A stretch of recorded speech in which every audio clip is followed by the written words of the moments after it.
I've always tried to get across to people is that homeless youth are just people too. I really love doing photography. Going camping, being out, just being active. I like the Seahawks. Definitely love how we wiped the field with the Broncos this year. I want my own business. That's the only thing I've been thinking about since I came here. I got like a million ideas. I love to play basketball. That's like my life. I'm a musician and I'm a mother. Those are my hobbies. That's what I do for fun. I really like songs that speak to me. Anything that can make me feel something emotionally. Really digging like folk punk right now. I sing. It's always a cappella moment somewhere, no matter where we go. Somebody's gonna bust some vocals or something. Sometimes I try country. Don't ask me why. My favorite song is Phil Collins' In the Air. I had these really loud headphones, and I play and I get the weirdest looks all day. Dominique, get up and do your James Brown. On the bus, like the whole entire day, because I listen to it like probably like 15 times a day. Hi! No, I'm playing.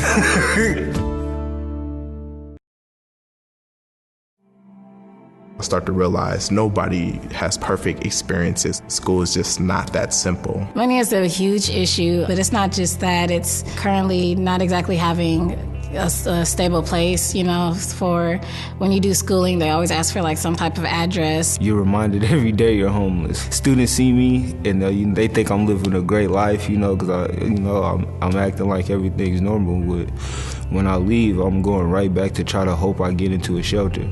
If I don't get in, then I know I'm sleeping outside. Safety plays a huge role in where you want to sleep at night, whether it be a bridge over here in Seattle or a bridge out of town. You might be able to get a job in Seattle, but if you don't feel safe sleeping there at night, you're probably going to be late to work the next day because you're going to sleep in the outskirts. I had to carry my suitcase everywhere, so, you know, I'm asking for a job with a backpack and a suitcase with you. You can't really cover it up. While I was homeless, I was able to get the job. Being able to hold it was a whole nother thing. I depend on my phone a lot. It's the way that people contact me. It's the way that I wake up in the morning. It's the way that I schedule my life, really. And if you don't have an outlet to simply just plug up your phone and charge it, then that kind of delays a lot of things in life because I'm not in the same place every single day. So usually I'm sleeping outside or I'm walking around Seattle, so sometimes I'm looking like crazy because it'd be like 3 o'clock in the morning, then I have to go to school. You know, so I'm falling asleep in school, but I'm trying to stay awake because I know this is a great opportunity. Trying to deal with being homeless plus keeping a job at the same time was just too difficult to deal with. You know, I've been homeless for 10 years. Nothing's ever been given. Before I was homeless, nothing was ever given to me. Anything I've ever had, I've worked for. There's an assumption that youth are homeless because they choose to be, or there's the assumption that, oh, if they really wanted to get a job, they could, and it's not always that easy. I actually have 3 jobs.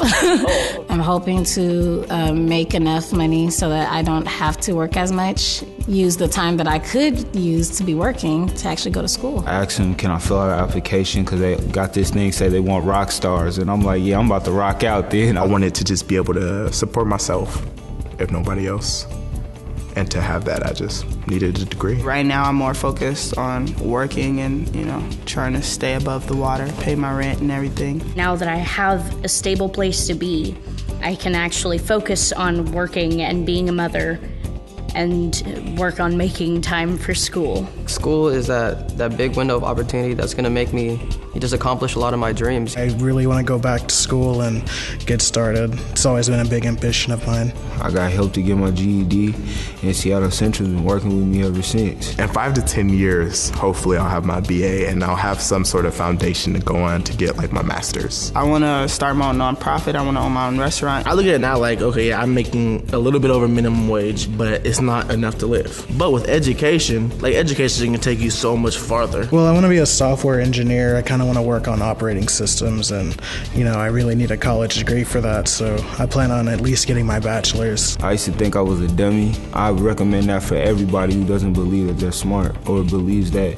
you know, college isn't for them, because it really is. And man, it's like amazing the things that you find out about yourself.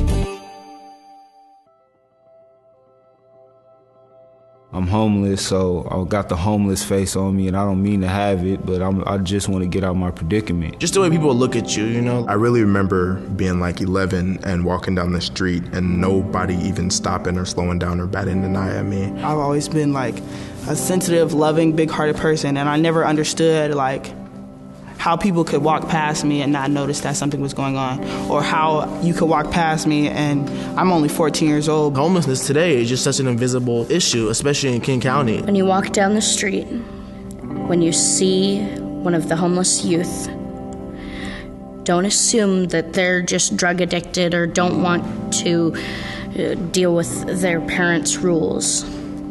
They may have very good reasons.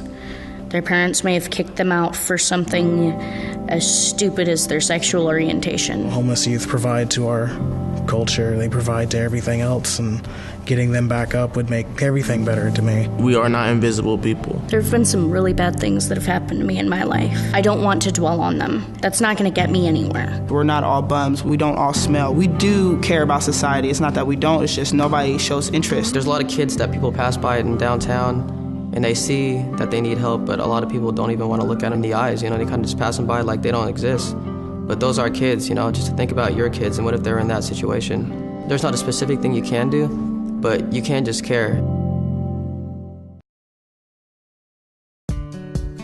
There's a lot of people who need help in this world, but not enough people to help. I'm out of the foster care system. I really don't have to have anything to do with it. But my heart really just pulls me back in. Those are my brothers and sisters out there and family, and I just can't leave them out there knowing that what happened to me could potentially happen to them. It's not about me, it's about the kids who are coming behind me. They're not crying wolf. They're really asking for help. I got so much help coming up, luckily, and, got help getting into housing and getting stable, and, now I look at it like it's my time to give back. Every single day that I go to work, I know that I get the opportunity to change the world for the better for at least one person. I can change one person's world, and that's what matters to me.